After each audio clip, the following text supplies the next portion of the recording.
So tonight we're gonna make grilled swordfish fillets with a garlic and thyme compound butter and grilled scallops.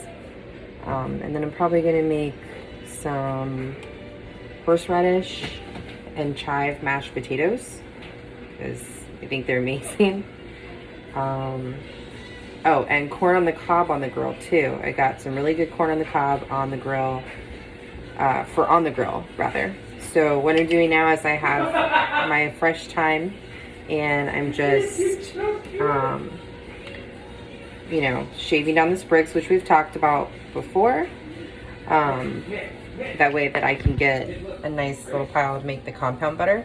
So I have a stick of butter in the mixing bowl that is room temperature because it's got to be soft enough to mix your herbs and stuff like that into. So I'm going to be doing thyme and garlic compound butter. And I don't know, I'm sure if I were like a real legit chef, they'd have something to say about how I'm doing it wrong. But this is what I do, and it seems to work out just fine. My husband likes the way I cook, so I'm just going to keep doing it this way. So if you didn't get a chance to watch the last time I did this, so you find a sprig of thyme, and this is fresh thyme, and to get all of these little individual leaves off, you hold it pretty firmly up at the top, pinch with the other hand, and slide down. And it takes all of the leaves off. And then you have them for your butter. So I have about a tablespoon of fresh thyme in this. So I'm going to put that in with the butter.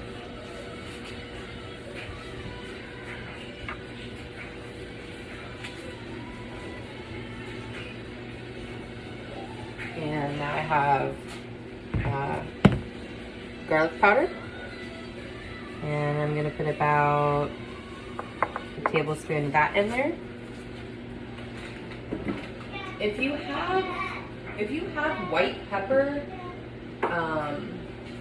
white pepper is nice to use. I don't have any white pepper, so I'm just going to put just a little bit of black pepper in mine. I like black pepper. Some people don't want to see the little flecks of it, which is fine, but and then I also am going to use about a quarter to half of a teaspoon of powdered sage. I'm using the fresh thyme because that's what I have, but typically when I make my compound butters, I will use mainly dried herbs.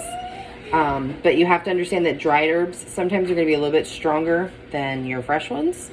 So just be aware of that. So now I have, in my bowl, I have the butter, I have the sage, I have the garlic powder, and the thyme. And so now you're just going to mix this up nice and well. You could use a spoon or a spatula because once you're done mixing it all together, we are actually going to be putting it onto saran wrap that we're going to lay out, and then we're going to roll it into a log. That way, after it gets more solid in the refrigerator for about an hour or two, you'll actually be able to cut discs of this off of the log and use it to melt on top of things. Tonight, like I said, we're going to do swordfish and scallops on the grill and corn on the cob on the grill.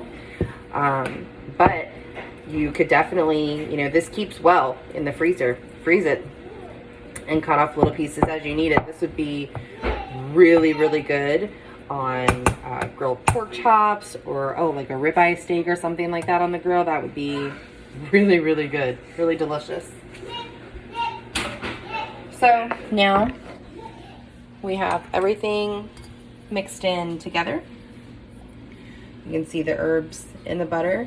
So the next video I'm going to post is us actually putting it into the roll. All right, so I have a sheet of saran wrap, nice square of it. I have put on my cutting board. Just want to have a nice flat surface to work with. So I'm going to get the herb butter out.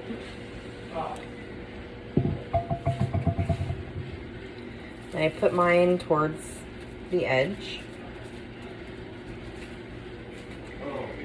And I'm not worried about really spreading it out too much yet, because that will come. So I'm just going to turn my cutting board so that the garlic butter is closest to me. I'm going to do a once over. So now I can actually like work on making it into a log without getting my hands dirty.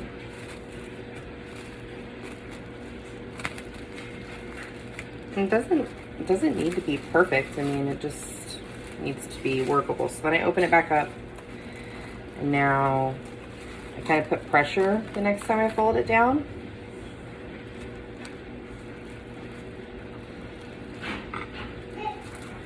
And now I just keep kind of spreading it as I roll it. And I'm just using a little bit more and more pressure